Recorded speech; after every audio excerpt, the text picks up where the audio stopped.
My name is Rachel.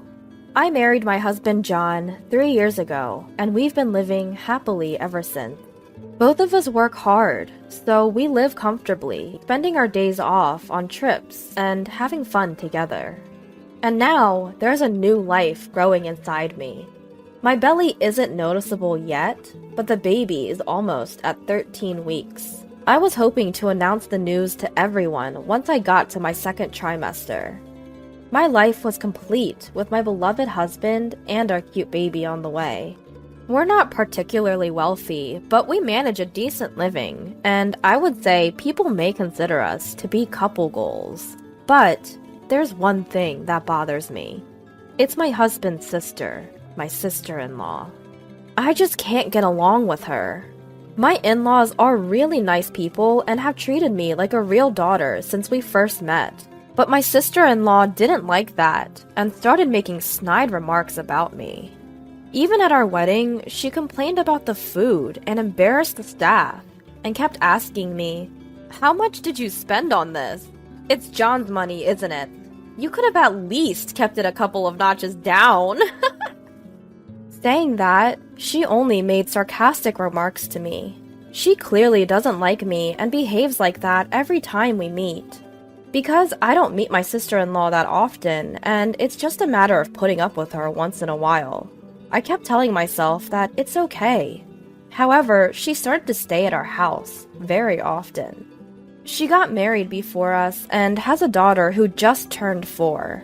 She and her husband always liked to travel, and now that their daughter is a bit older, they've started to travel a lot in the past 2 years, and they always stay at our house the night before their trips. It's true that our apartment is just 20 minutes by car from the airport. Even though they could just head straight to the airport instead of coming to our place, they always spend the night at our house before departing for their trip the next day. At first, I didn't mind, but it's starting to become a regular occurrence, and I really don't like it.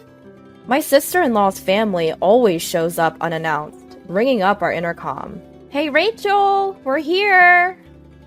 It happened again while I was having dinner with my husband.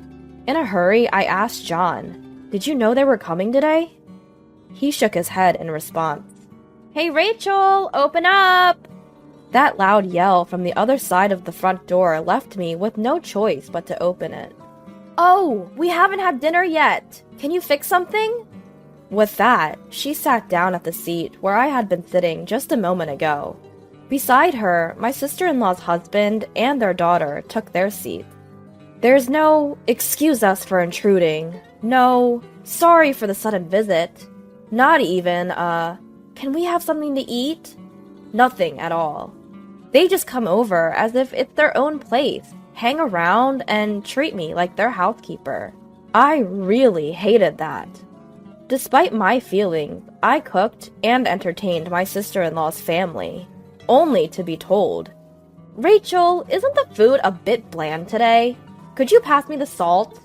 And with that, she made another request without even trying to get it herself. I've asked John a few times to help me out, but he just says, "I'm tired from work," and just drinks beer with my sister-in-law's husband. Normally, I have no complaints about my husband, but I hate it when he does this. My sister-in-law's family eats dinner with us, drinks, and makes a huge mess without even offering to clean up. One day, unable to bear it anymore, I said to John, "Can you ask your sister to refrain from coming so abruptly? It's difficult for me to prepare food in a rush and clean up after their mess." But John just said, "But it's not like they're here every day. They only come over sometimes, before a trip, right? Don't be so mean." And so he dismissed me. Even after that, I pleaded him several times, but he never listened. During those days of feeling helpless, I found out I was pregnant. John was very happy about my pregnancy and even accompanied me to the hospital. He helped carry the groceries. We read parenting books together. But still, he never says anything to his sister and her family. Just the other day, knowing very well that I've been unable to carry on with my regular day due to morning sickness, "My sister and her family are coming over today," he casually told me. Wait, what? I can barely function right now. I can't cook a full meal. And honestly, it's much better for me to just lie down. When I said that, he responded with a smile. You don't have to force yourself. We have beer. Just prepare some snacks.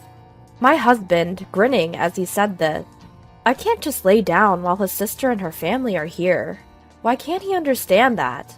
Even if it's just snacks, we don't usually keep ready-to-eat meals at home, so I have no choice but to prepare something, however simple it may be. He should be able to figure that out if he gave it some thought.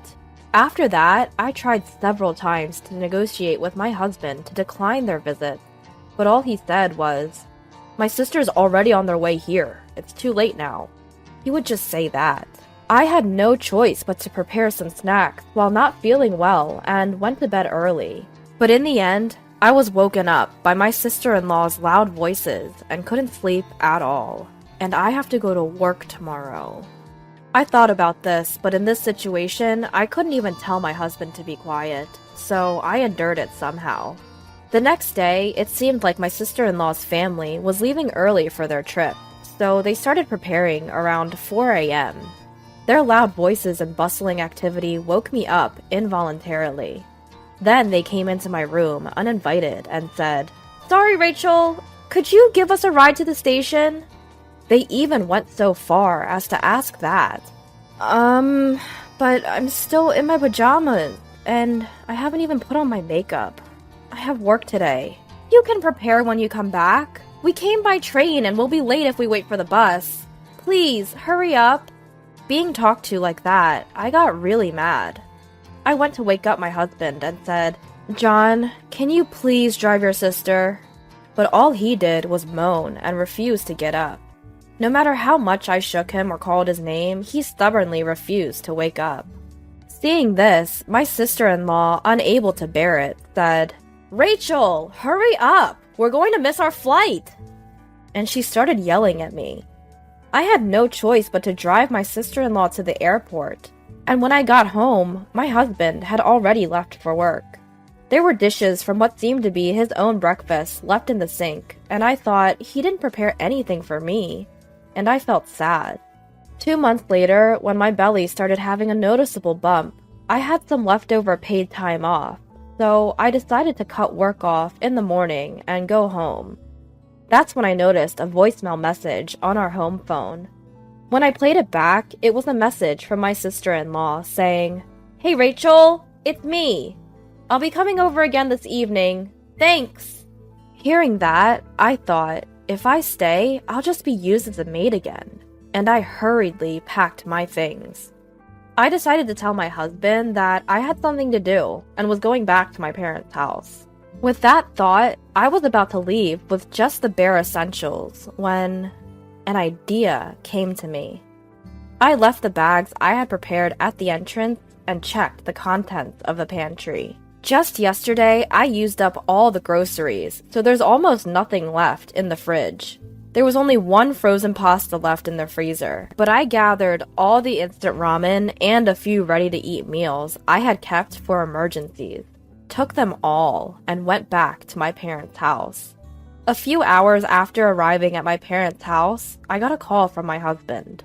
"Rachel, my sisters are coming today, you know. Where are you? They said they left a voice message." "A voice message? I don't think there was any. Plus, I got called back to my parents' house because I have things to do. I'm staying overnight and I'll be back tomorrow." Upon hearing this, my husband's mood turned sour. "So, what am I supposed to do about dinner? My sisters are coming and there's nothing in the fridge." He started to panic, but it was none of my business. "Why don't you discuss it with your sisters?" "Oh, my dad's calling me. Gotta go." "Hey, wait, Rachel!" Ignoring my husband, I hung up the phone and set it to silent mode. Actually, there was no truth to being called back home. But if I had stayed at our house, I would have had to put up with the same unpleasant experiences, as always. I couldn't bear to stay at home thinking that, so I had to leave. That day, I ate the meal my mother had cooked for the first time in a long time, got a good night's sleep, and the next day I went shopping with my parents for children's clothes. When I remembered to check my phone, there were multiple calls and messages from my husband. Among them were messages blaming me for the hard time he had. I was incredibly upset and angry. Then I sent an email to my husband. "I'll be bringing my parents back with me tonight. I think we'll get there in the evening. Could you please clean up the room? Oh, and Dad said he wants to have a drink with you, so please prepare some snacks." Then I put my phone away and enjoyed the precious time with my parents. Around 7 p.m., I arrived home with my parents. My husband looked noticeably thinner, even though I hadn't seen him in just one day. The house was not completely cleaned up, and there was garbage scattered in places. "Good to see you, Mom and Dad. I'm sorry, my sisters came yesterday, and the room is a mess," he said apologetically to my parents. "Don't worry, you didn't expect us to come." My parents calmed him down, saying this. I made some quick snacks with my mom and served them to my husband and Dad. "So, your sisters came yesterday. Must have been tough, huh?" my dad asked my husband. Then John opened his mouth and began talking about how hard he had had it. When my sister-in-laws realized there was nothing at home, they got in a bad mood and said, "Order us something already." Apparently, they had John order whatever they wanted, like pizza and sushi. On top of that, they made John go to the convenience store alone to buy drinks, alcohol, and snacks. When the delivery arrived, they demanded money from John. He told me he spent about $180 just yesterday. My sister-in-law's kids are still small, so it can't be helped, but she always makes a mess after eating. However, neither my sister-in-law nor her husband say anything. I had pointed it out before, but they said, "Can you not interfere with our stuff?" Ever since then, I haven't said a word. John had never done any preparation or cleaning whenever the sister-in-laws came over, which is why experiencing this firsthand, what I always do, finally made him realize how hard it was. He told my dad, "I even had to take care of my sister's kid and give her a bath. I also had to prepare their beds. I was really exhausted." When John was talking to my dad like that, he seemed really small. My dad just listened to John's story silently. When John finished talking, he asked, "It sounds tough. I heard from Rachel as well that your sisters visit quite often. Is that right?" In which John replied, "On the other hand, yes, that's right. I've always left it all to Rachel, so I didn't realize how hard it was. I've decided to firmly refuse them from now on." And then he turned to me and said, "Rachel, I am really sorry. I didn't realize it was this hard. I'll definitely say no to my sisters." My dad just smiled warmly, looking at me, and I subtly gestured to my dad, trying not to let John notice. Yes, this was all part of the plan. I had talked to my parents about my sister-in-laws when I went back home. My dad suggested that I should go and put John in the same position. As a result, John understood how hard I've been having it and had him promise to firmly say no to his sister's visit. Everything was going as I had planned, so I secretly pumped my fist in joy. The next day, John contacted my sister-in-law and said, "Sis, I'm sorry, but please stop coming over to our place. It's too much for us to have you over, and we've had a hard time." He said that and refused to have her family over in the future. My sister-in-law and her husband were angry and kept coming over, but John never opened the door. Furthermore, John said, "I'm sure my sisters won't give up and will keep coming." He suggested moving. With our baby on the way, we decided to move to a larger apartment. Of course, we're keeping this a secret from my sister-in-law and her husband. We spoke to John's parents about the situation and asked them not to disclose our new address to my sister-in-law's family. Since then, they have stopped coming over. In fact, our interaction with my sister-in-law's family has significantly decreased. We're relieved that we no longer have to deal with them. A few months later, we were blessed with a daughter, and now we're living happily. During major holidays like Christmas and Thanksgiving, we do visit John's parents, which means we meet my sister-in-law's family, but we never reveal our address, no matter how much they ask. They've thrown fits and demanded our address multiple times, but John's parents scolded my sister-in-law for this behavior, so she stopped asking. I guess this is the right distance to keep. We've settled into this arrangement and have moved on with our lives. John has become more proactive in doing household chores and childcare ever since that incident. Even though he's working, he is supportive and involved in our daughter's upbringing. That incident must have had a real impact on him.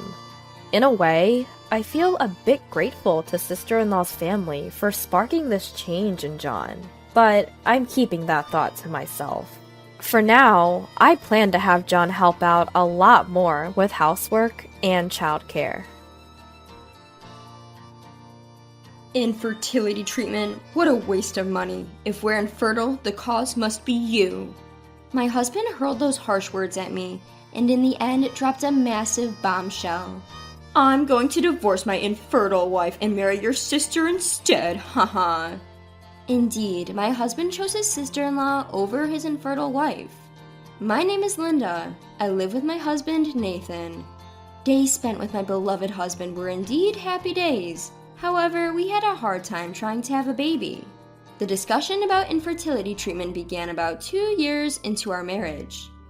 Hey Nathan, I think it's time we started thinking about having a baby. Nathan responded with a lack of enthusiasm. Infertility treatment comes with various burdens, right? Both physically and financially. That's true, but if it's going to help us conceive, I think it's okay to give it a try. Well, maybe, but...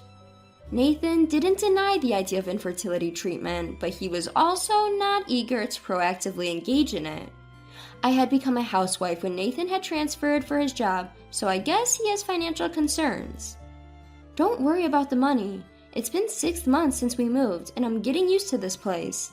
I'm thinking about finding a job soon, so we don't have to worry so much about finance, right? If I can start earning an income, we'll have more financial flexibility than we do now.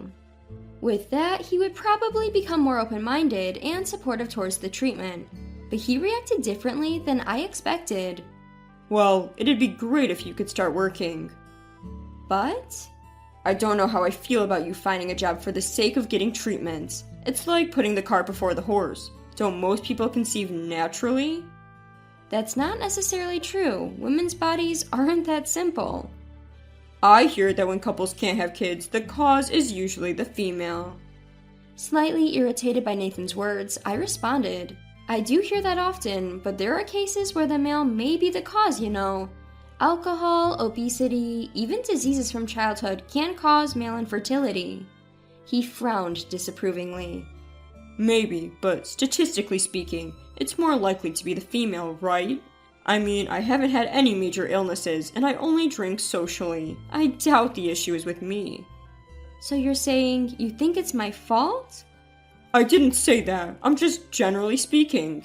Even though he didn't say it outright, it was clear that he believed I was the reason for our infertility. But it was true that I couldn't rule out the possibility that there might be factors on my side, so I went to get an infertility test at the hospital. To make matters worse, my mother-in-law was standing outside our door waiting for me when I returned home. Linda, where have you been? You're a housewife and yet you're always out. Hurry up and let me in, it's terribly hot outside. My mother-in-law always visits without notice, keeping tabs on me. Regardless of how well I kept up with the household chores, she consistently found something to criticize, pointing out things like, this spot is dirty, and this isn't good enough. Reluctantly, I let her in, and the first thing she said was, So, I hear you've decided to start infertility treatment? Huh? Why do you know about that? I obviously heard it from my son. Is that so? I was planning to wait and assess the situation before bringing up the topic with my husband again, so the fact that he had already talked about it with his mother was a surprise.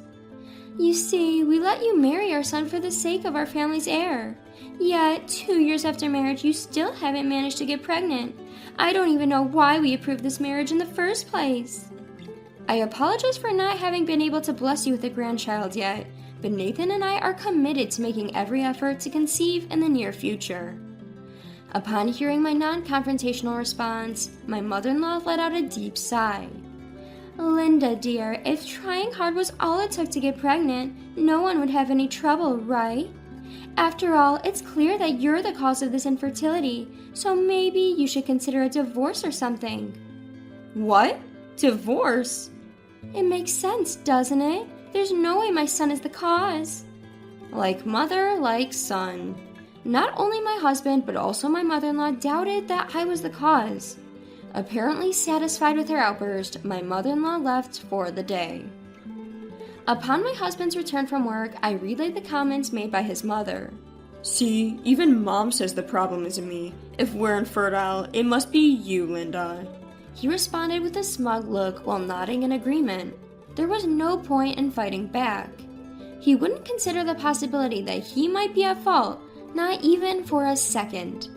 I decided to wait for my infertility test results.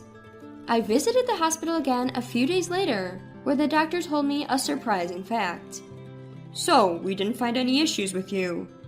Is that so? But then why? The doctor began awkwardly. Please have a talk with your husband. If you really want a baby, it would be best for him to also get tested. Have my husband get tested? We can't definitively say the cause lies with just one of you. However, pregnancy is something that requires cooperation from both spouses.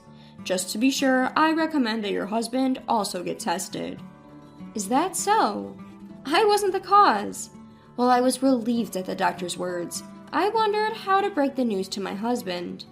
If I tried to be roundabout, it would only make things more complicated. I've got the test results. Let's talk about it tonight. I texted him and decided to wait for him to come home. As I was preparing dinner, my husband returned. Behind my husband, inexplicably, stood my mother-in-law as well. Mother-in-law? Why? I invited her. When I told her that the test results were out, she said she wanted to come.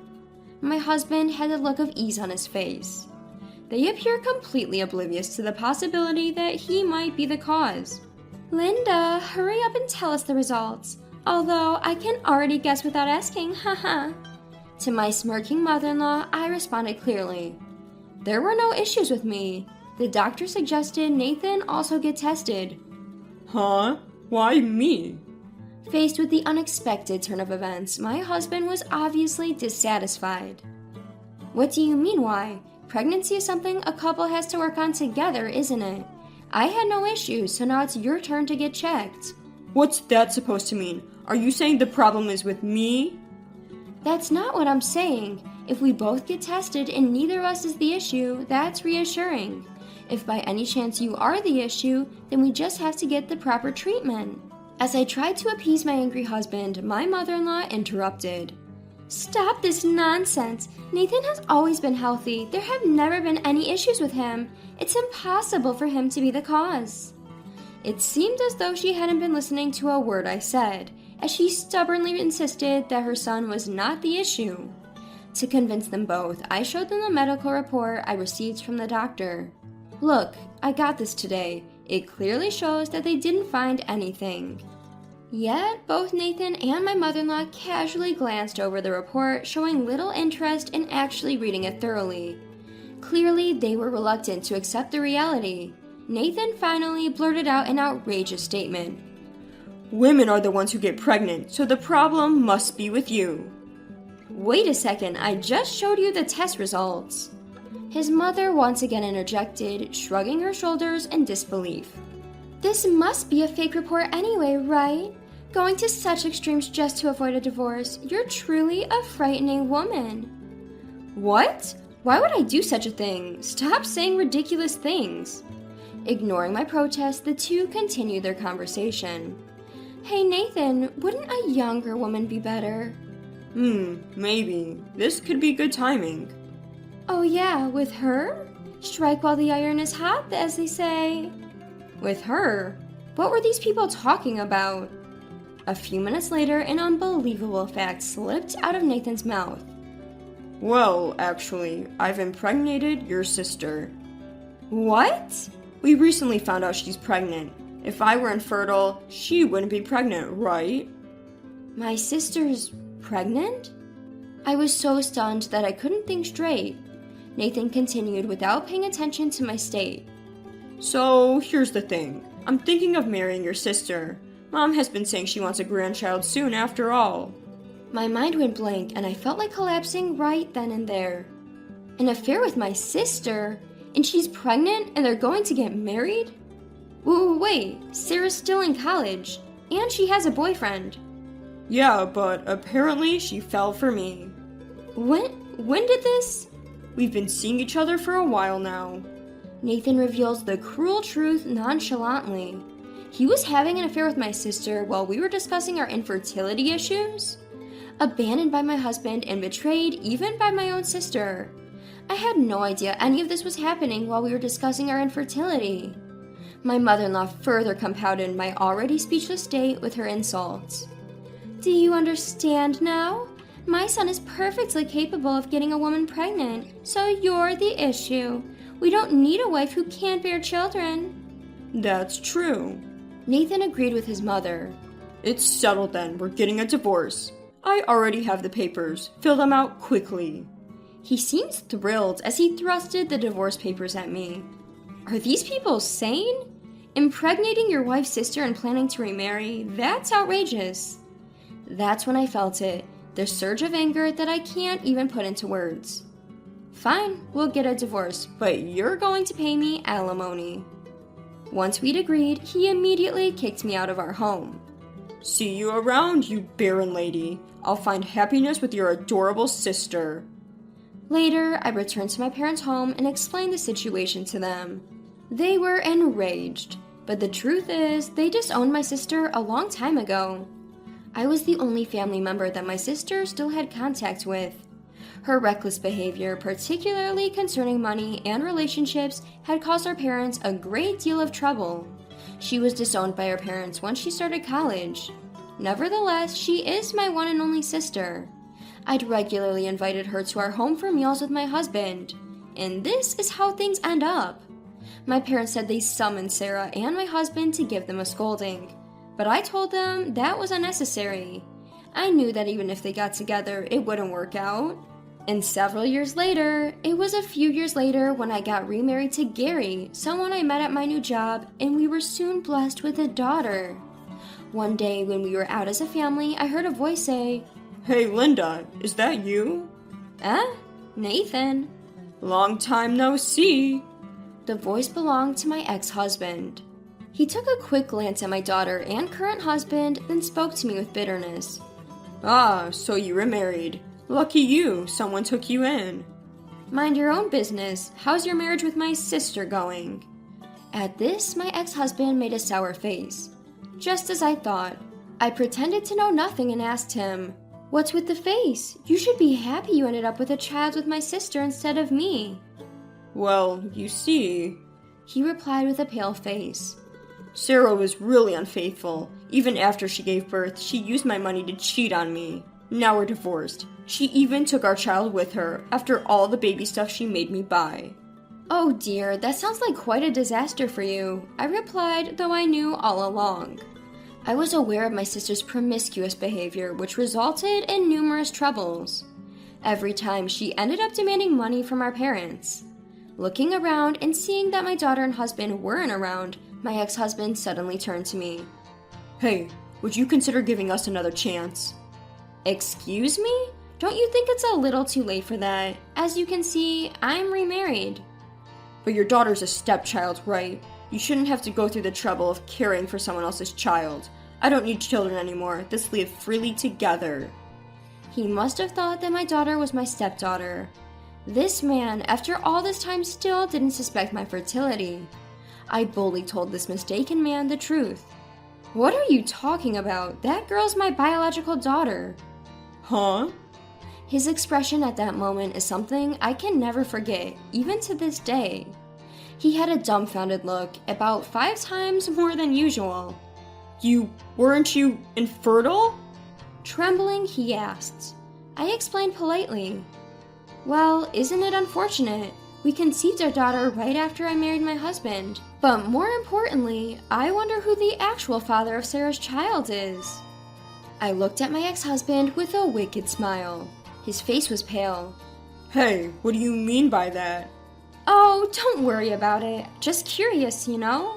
I knew my sister was promiscuous. I also knew the cause of our infertility was you.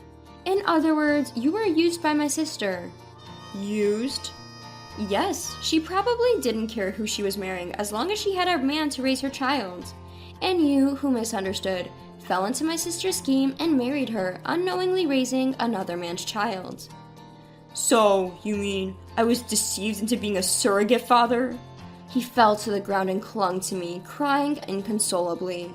Please, you're the only one for me. I was abandoned by Sarah, my child, even my own mother. I'll end up all alone. I don't care. That's the result of your actions, right?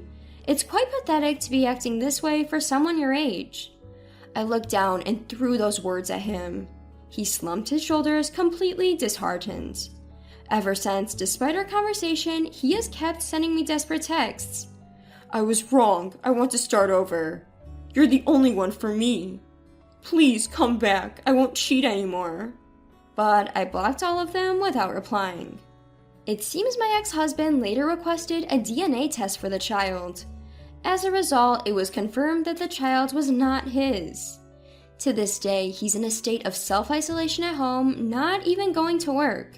Being abandoned by his mother, his only ally, feels like he's getting what he deserves.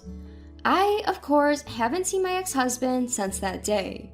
I have a family that is incomparably more precious. I couldn't care less about that man. I want to continue to prioritize my husband, who chose me, and our daughter, who came into our lives, focusing on them as we cherish